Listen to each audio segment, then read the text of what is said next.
This is Rocket League, and this is pixel art, or the correct term, voxel art. This is what I've been researching and attempting to create. So I saw this gold explosion in the game, and I wondered, how hard could it be to create something like this? I've always been a fan of floating islands and lost cities. This was especially stimulated by playing the newest Kirby game. So I wanted to create my own, in pixel art form.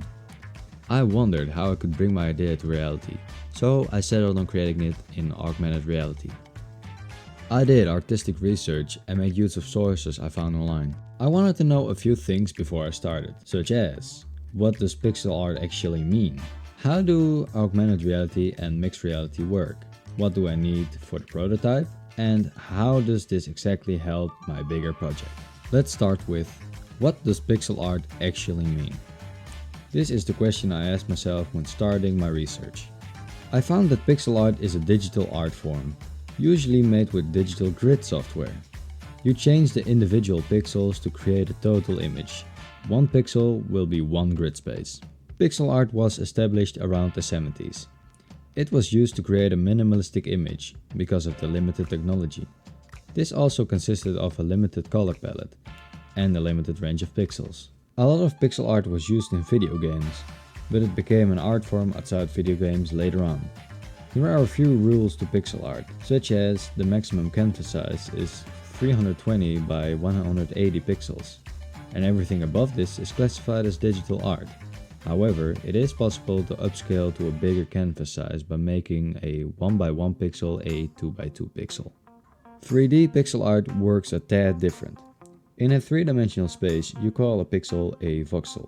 A voxel is a combination of the word volume and pixel, because that's what it is, a pixel that consists of volume. This is the form I'll be focusing on. Next up, how do augmented and mixed reality work? Augmented reality is a digital image, usually 3D, that is pasted over the reality. You add digital information to the real world. That's also where the term augmented came from. With SLAM, simultaneous location and mapping, you can create a map of an unknown space, while the AR tool of choice, usually a mobile phone, is used for locating. Without SLAM, you would just carry the 3D object with you. Mixed reality doesn't paste an image over the real world, but instead adds it to it. It basically looks like the object is there with you in the room. You can see the clear difference here. But what do I need for the prototype? For the prototype, I was going to need a way to design the island. I looked at some art other people made and made a few concepts myself for inspiration. I decided to make a small list of software I could use, such as Blender, Minecraft or Roblox Studio, to create the idea. Because I have a bit of experience in building in Roblox Studio and it was easier to export the file to .obj, I made it in there, eventually using the model in Blender for exporting usage. The last thing I needed was a way to show the work, preferably in augmented reality. I chose between CoSpaces and InGlobe technologies, eventually going with InGlobe because it was easier to import files from Blender. Next, we have the prototype. First, I made a few designs for the island in Roblox Studio. I made sure that all the sides would be somewhat equal so it could balance better.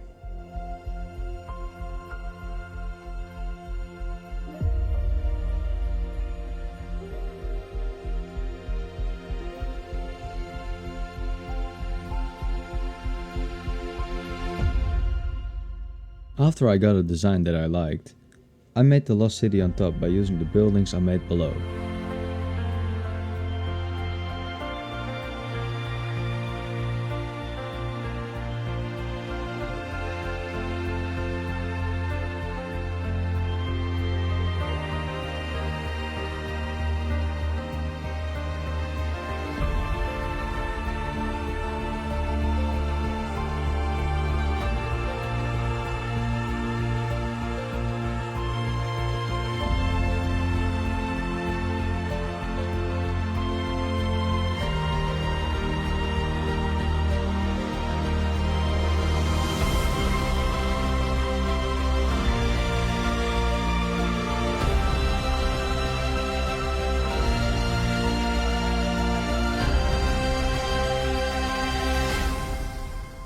When I was finished, I exported the model from Roblox Studio to an object file with the format .obj.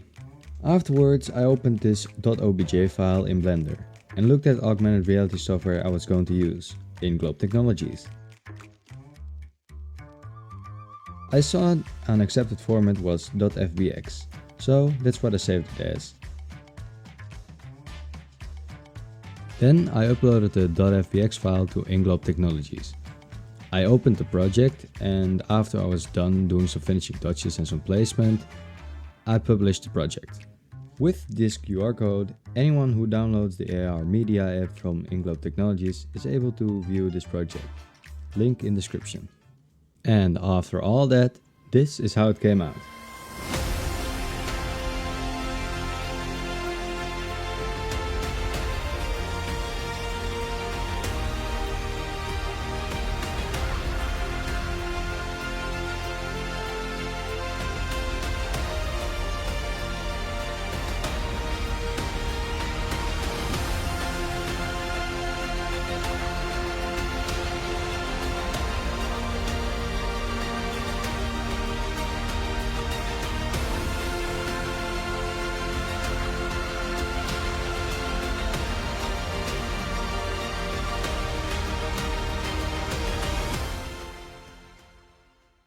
But how does this actually help me with my bigger project?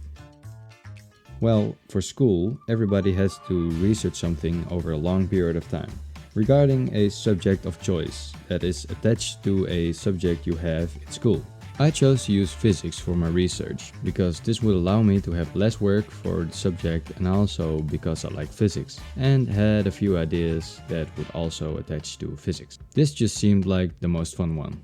I also attached 3 more subjects. I combined all of them by making the very video you're watching right now. 2 of them for the subject and art choice, and the last one being English. But the actual prototype I just showed you will serve as, well, a prototype for the end result of the bigger project. My plan was to use magnets in a way to create a stable floating island. Preferably the island I just showed you. That's the reason I've been calling this a prototype the entire time, apart from the fact that there will probably be some minor changes for stabilization reasons.